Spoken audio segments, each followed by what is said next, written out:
अभी अभी हाल ही में अजित दादा पवार का एक भाषण हुआ। ये उस भाषण की छोटी सी कटिंग है जो वायरल है। काफी हंसते हंसाते और मुस्कुराते हुए अजित दादा पवार ने अपनी नाराजगी जाहिर की है। देखिए वीडियो। कुठला तरी चित्रपट आपण बघत बसलो, म्हणले आता काय करायचं हे सांगतील तसं आपण ऐकायचं। म्हणजे कुठली 90, 95, 99 आणि 3 टर्म झालेल्या होत्या आणि 2004ला आम्हाला थोडंसं विचारपूस करायला लागले। परंतु काही काही जण पहिल्या टर्मलाच त्यांना वाटतं की मी मोठा झालो पाहिजे, मी भाषण केलं पाहिजे। त्याच्यात आता मी आता माझ्या पक्षाचं काम करतोय, जयंतराव त्यांच्या पक्षाचं काम करतोय, पण माझ्या पक्षात कुणी काय करावं हे दुसरेच सल्ले द्यायला लागले। मला तर काही कळतच नाही काहींचं। अरे तुमचं तुम्ही बघा ना, आमचं आम्ही बघू ना, काय करायचं आणि काय नाही करायचं। मगाशी बोलत असताना काहींनी सांगितलं की दादा गावकीकडे लक्ष आहे, भावकीकडे पण लक्ष द्या। भावकीकडे लक्ष दिलं म्हणूनच तू आमदार झालास।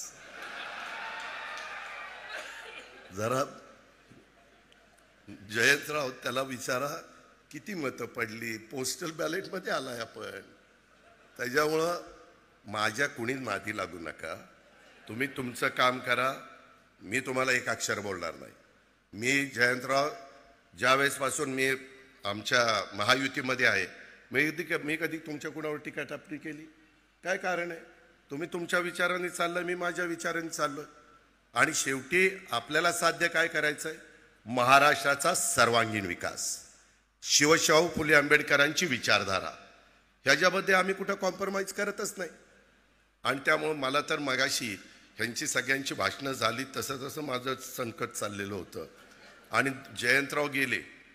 मला वाटलं की मला एकाने सांगितलं, रोहितने सांगितलं, जयंत पाटलांचं 12 वाजता काय हेलिकॉप्टर आहे आणि मला त्या हेलिकॉप्टरमधनं जायचं। अरे म्हणलं माझं भाषण ऐकायला नेमकी ही दोघं नाही आहेत आणि मी तर हे सगळं ठरवलेलं होतं, ही बोलून मात्र गेली। त्याच्यामुळं पण ते आली। शेवटी माझं नशीब फार चांगलं आहे, कसं का होईना ते पुन्हा जुळूनच येत आहे। मित्रांनो, मला एवढंच सांगायचं, मगाशी ह्यांनी तर महाशयांनी सांगितलं, आवाजात प्रेमळपणा असलेलं देखणं नेतृत्व जयंतराव पाटील। 15 अगस्त पे गोशबंदी का यह मामला तूल पकड़ता हुआ नजर आ रहा है। एक बात मैं अपने तरफ से कहना चाहता हूँ, ये अजान वाले मुद्दे, ये गोश वाले मुद्दे तब जाके पूरे होते हैं जब असदुद्दीन साहब, इम्तियाज जलील साहब इस पर बयान दे। शायद ये मुद्दे बनाए इन्हीं के लिए जाते हैं और ये मुद्दा अब कंप्लीट होता हुआ नजर आ रहा है। इम्तियाज जलील साहब की टिप्पणी आई है, इम्तियाज जलील साहब ने क्या कहा है देखिए। सबसे पहली वीडियो, इसके आगे भी मैं और बताने वाला हूं, अभी ये वीडियो देखिए। आज जेव्हा देश स्वतंत्र झाला होता, आजाद झाला होता, त्या दिवशी तुम्ही निर्बंध का घालत आहे की इम्तियाज जलील असू द्या किंवा विशाल भाऊ असू द्या की ते काय खाणार, कशा खाणार, कधी खाणार, केव्हा खाणार, हे तुम्ही कोणत्या आधारावर हे अशा प्रकारचे तुम्ही निर्बंध आणत आहे, याचा विरोध करत असणार। अभी तो इम्तियाज जलील साहब का बयान कुछ भी नहीं है, धमाल तो आगे है। आप वीडियो को आगे देखते जाइए, आगे धमाल ही धमाल है, क्योंकि इम्तियाज जलील साहब ने एक नया मुद्दा उठाया है। जिस तरह देश के दूसरे समाजों के त्योहारों पे कुछ न कुछ बंदी होती है, जैसा कि गोशबंदी, शराबबंदी, तो इसी तरह का हक मुसलमानों को भी दिया जाए। रमजान और बकरीद पर भी शराबबंदी होनी चाहिए। ये मुद्दा इम्तियाज जलील साहब ने सोशल मीडिया पर उठाया है। देखते हैं सरकार की नजर इस मुद्दे पे पड़ती है या सरकार फिर धर्म का चश्मा लगा लेती है। देखिए वीडियो। फक्त 8 आयुक्त त्यांना असं का वाटलं की बाबा हे जे आहे हे त्योहारासाठी आम्ही बंद करत आहे? तुम्ही निर्णय घ्या ना, पॉलिसी डिसिजन घ्या की या उत्सवामुळे आम्ही हे निर्णय घेत आहे। आणि तुम्ही म्हटलं की नाही जैन समाजाचा काही त्योहार आहे, पर्युषण आहे, त्याच्यासाठी आम्ही आदर करतो ना त्याचा।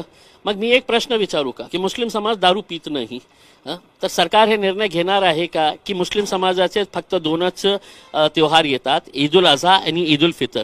त्या दिवशी मुख्यमंत्री देवेंद्र फडणवीस साहेब आणि किंवा त्यांची सरकार हे निर्णय घेणार आहे का की या मुस्लिम समाजाचा आदर ठेवून, त्यांचा सन्मान ठेवून, त्यांची भावना लक्षात घेऊन आम्ही ईदच्या दिवशी सर्व दारूचे दुकाने बंद ठेवणार?